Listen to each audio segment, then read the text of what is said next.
오늘 세 번째 뉴지스 열어보겠습니다.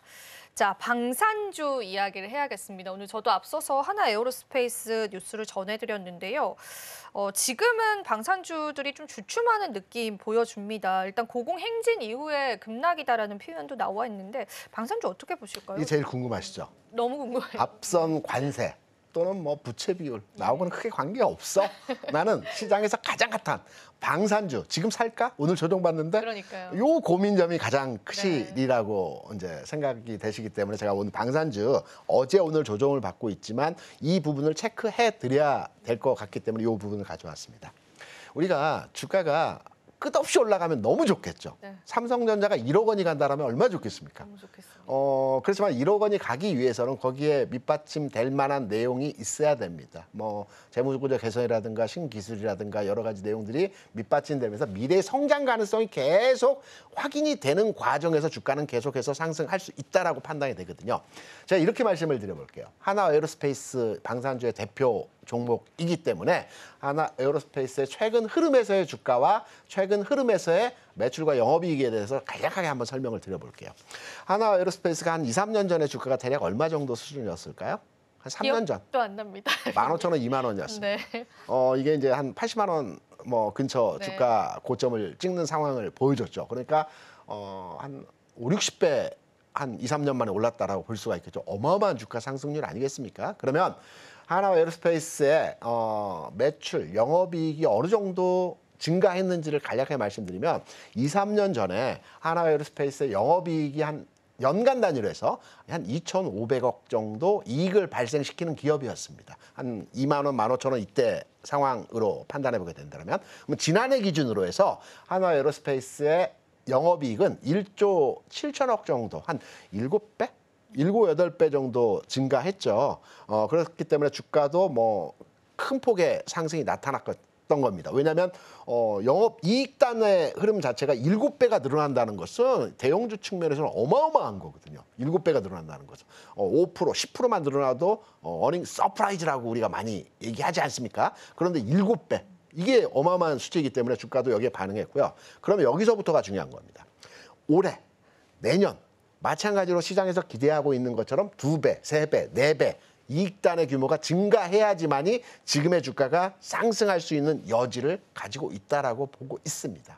비근한 예로 제가 이제 카카오를 한번 말씀드려 보겠습니다. 카카오가 과거에 17만 원 주가까지 상승을 했죠. 그게 아마 21년도일 겁니다. 2018년도에 카카오의 영업이익이 한 700억 정도 됐어요. 연간 단위로. 그런데 21년도, 20년도에 5천억까지 늘어났어요. 이익 자체가 7배, 6배 늘어났습니다. 주가도 2만 원, 뭐 3만 원 여기에서 17만 원까지 쭉 올라갔던 겁니다. 문제는 이후입니다.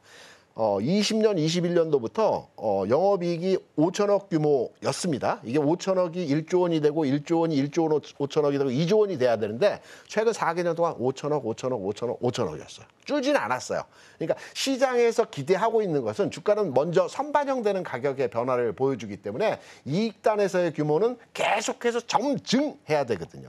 줄지는 않았지만 현재 이익 규모를 유지하더라도 주가는 하락하게 되는 거예요. 그래서 주가가 17만 원에서 최근 뭐 3만 원, 4만 원, 5만 원까지의 주가 하락이 나타났던 거거든요. 그러면 다시 방산으로 이제 가져와서 방산 흐름에서의 내용을 보게 되면 종전 얘기도 있고요. 전체적으로 뭐 제가 아까 트럼프 대통령이 노벨 평화상을 추진한다라고 말씀드렸죠. 세계 분쟁 지역에 대해서 다 화해 무드로 전환하는 형태들이 진행될 가능성이 있다라는 말씀도 드렸습니다. 그렇다면 방산주의 추가 수주, 추가 이익단의 규모가 지난해 대비해서 아주 크게 증가하기는 쉽지 않을 것이라는 측면으로서도 해석이 가능하겠죠. 그렇다 이럴 때 판단 흐름으로 보게 된다면 주가적 측면에서 최근의 고점을 다시 돌파하면서 100만 원을 넘어서고 뭐 이상의 주가가 가기에는 앞으로 발표되는 숫자를 확인해 볼 필요가 있을 것이다. 여기에서 우리가 잘 알 수 없는 내용에서의 어떤 증가치 부분이 나타난다라고 한다면 주가는 상승할 수 있겠죠. 그래서 현 시점에서 방산주에 대한 투자 관점으로 접근을 해본다면 지금 주가는 이 규모의 성장성이 충분히 반영된 주가 상황에서의 흐름이기 때문에 저는 지금 시점에서 투자로의 접근보다는 관망 내지는 일부 현금화 전략으로의 진행이 어떠할까라고 판단이 되고 있고요. 동일한 흐름에서의 섹터가 있습니다. 바이오입니다. 바이오요. 네. 최근 내에서 바이오에서의 대장, 오늘 바이오는 강합니다. 예. 비교적 강한 흐름인데 바이오 하면은 대표적으로 우리가 생각나는 종목이 알테오젠, 뭐 삼천날제약, 리가캠, 이게 이제 지난해부터 가장 핫했던 바이오 섹터의 종목들이죠. 여기에 이제 비만 치료제라든가 여러 가지 이제 부분 흐름의 재료를 보유한 종목들이 주가가 움직이긴 했으나 큰 맥락에서는 기술 수출, 이 관련한 내용, 그렇죠. 신약과 관련된 내용으로 주가가 움직였습니다. 알테오젠 같은 경우에도 4년 연속 적자를 보이다가 지난해 250 흑자로 돌아섰어요. 기대감이 확 드러났죠. 그렇기 때문에 주가가 크게 상승을 했던 거고요. 여기에 발맞춰서 비슷한 종목들의 흐름으로 움직였습니다. 그러면 제약주, 바이오주도 마찬가지입니다. 이제부터 발표되는 숫자가 이제 흑자로 돌아섰기 때문에 기술 수출 많이 한다고 하니까 숫자가 이제 점증해야 되는 겁니다. 지난해 250억이었으면 올해는 뭐 1,000억, 700억 뭐 이 정도 수준에서의 이익 규모가 늘어나야 되고 내년도에는 뭐 그 이상의 흐름이 진행된다라고 한다면 지금 조정은 받고 있으나 다시 재상승할 수 있는 여력이 있어 보인다라고 해석은 됩니다. 하지만 이 부분이 확인되기 전까지는 여전하게 지난 상승 흐름에 대한 에너지 분출에 대한 조정 과정이 진행될 수 있기 때문에 방산주와 그리고 성장 섹터에서의 바이오 섹터는 당분간 쉬어줄 가능성이 있지 않을까라고 해석이 되고 있어요. 대신에 새롭게 뜨는 섹터가 있죠. 성장 섹터 내에서는 바이오가 잠시 쉬어가는 과정에서의 로봇주가 강세를 보여주고 있고요. 가치 섹터의 방산주가 쉬어가는 과정에서는 아직 전체적인 흐름의 모습을 장악하지는 못했지만 건설주도 일부 움직임에서의 강한 흐름에서의 모습들을 보여주고 있고요.